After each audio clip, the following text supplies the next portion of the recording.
বুধবার দিবাগত রাত ১২টার দিকে ঢাকার মিরপুর ডিওএইচএস এলাকা থেকে সাবেক ডিজিএফআই প্রধান শেখ মামুন খালিদকে গ্রেফতার করে ঢাকা মহানগর গোয়েন্দা পুলিশ ডিবি। ডিবি প্রধান শফিকুল ইসলামের নেতৃত্বে পরিচালিত এ অভিযানের পর তাকে ডিবি হেফাজতে রেখে জিজ্ঞাসাবাদ করা হয়। দীর্ঘ জিজ্ঞাসাবাদ শেষে বৃহস্পতিবার কঠোর নিরাপত্তার মধ্য দিয়ে তাকে আদালতে তোলা হয়।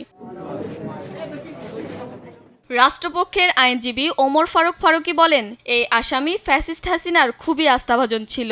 ডিজিএফআই প্রধান থাকা অবস্থায় আয়নাঘর পরিচালনা, জলসিঁড়ি প্রকল্পে দুর্নীতি এবং অন্যায়ভাবে মানুষকে গ্রেপ্তার সহ নানা অপরাধের সঙ্গে জড়িত ছিল।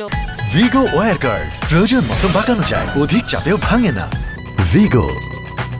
ডিজিএফআই প্রধান থাকাকালীন অবস্থায় সেই আয়নাঘরের সৃষ্টি করা হয়েছিল।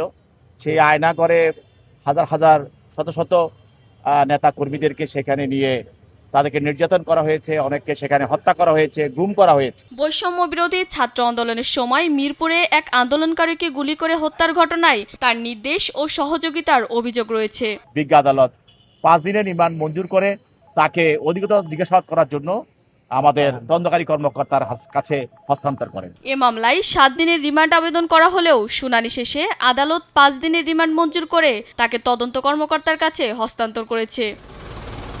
ফারজানা শিলা, দেশ টিভি, ঢাকা।